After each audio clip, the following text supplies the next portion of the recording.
Hello and welcome to the channel. This is ZP Funk, and today we're going to be taking a look at the BOB57, a collaboration between Jason, Ellis Van, I don't even fucking know the dude's name.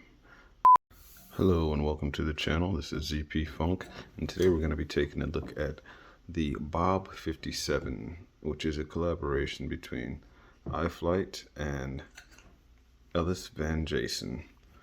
This is a 6-inch 6S drone, and it's running the DJI-03 air unit with the dual antennas, GPS, and these unmarked motors outside of a name written on them, which is Ellis Van Jason.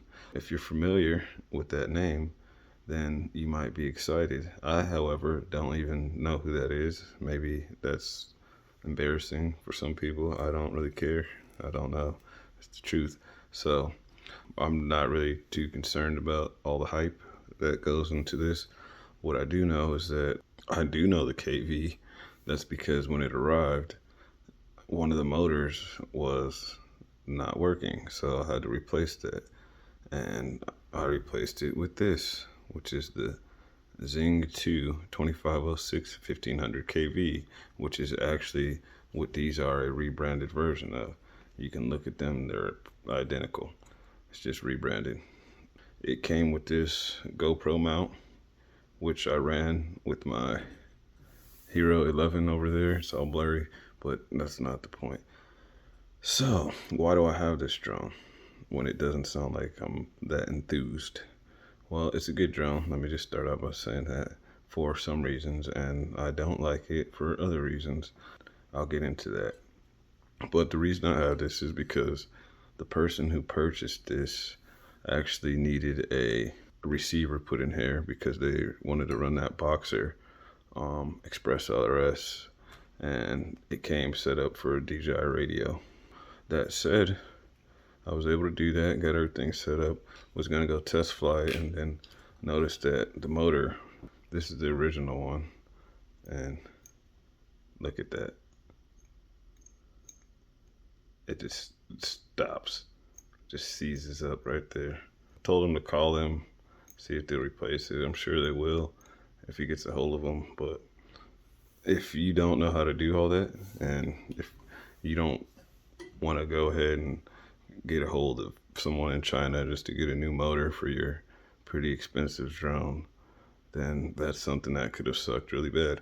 On top of that, they don't really tell you how to locate a replacement motor outside of China.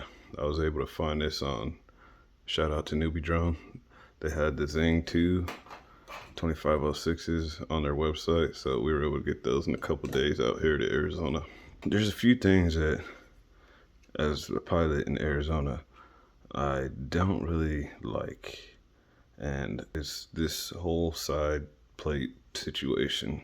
I imagine somewhere that's cool, but here where it's going to be 100 degrees throughout the week, this doesn't make any sense for us to block off and restrict the airflow. In fact, I just put a video out because he wanted me to test fly and show him if it was decent or not, but it overheated first flight.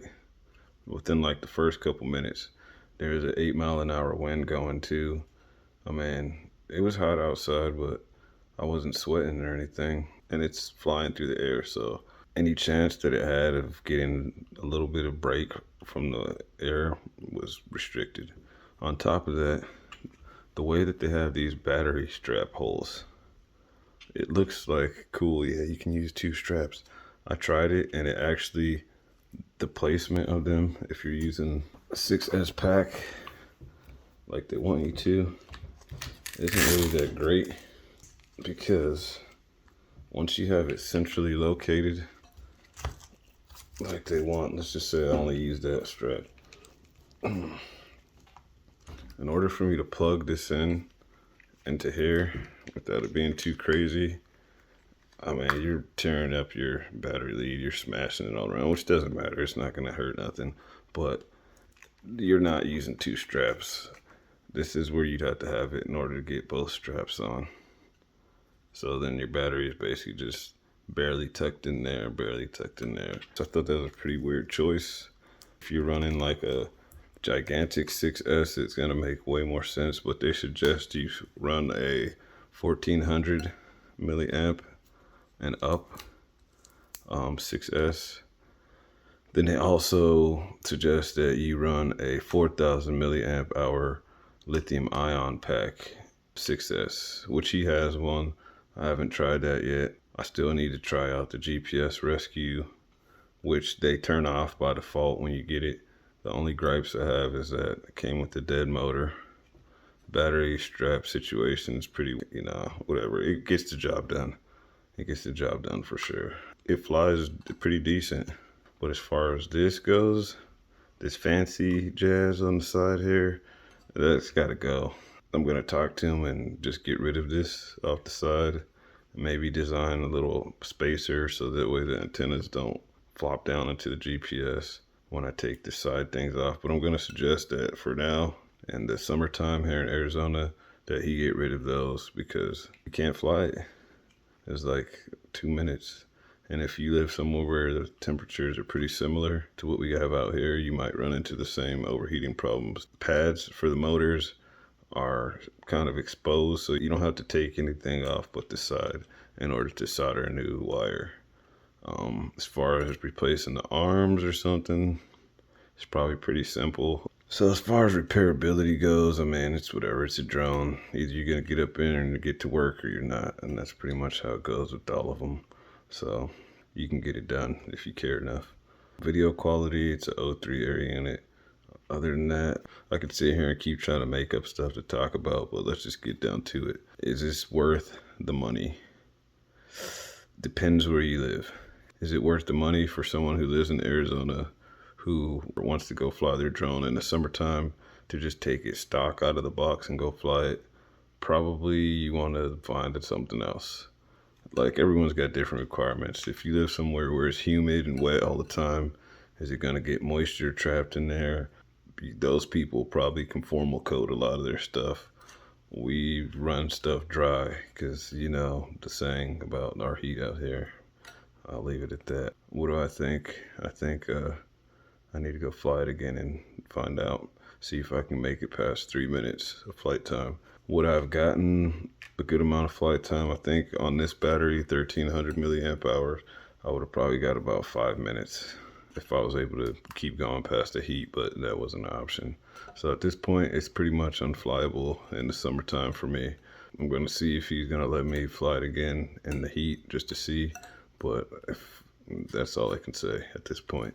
It carries the GoPro well.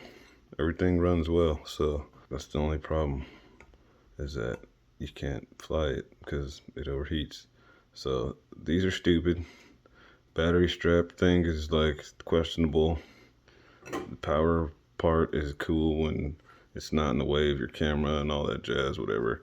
It's a good drone, but I don't know if it's worth the money that it costs to buy it. That's that. That's my final opinion at this point.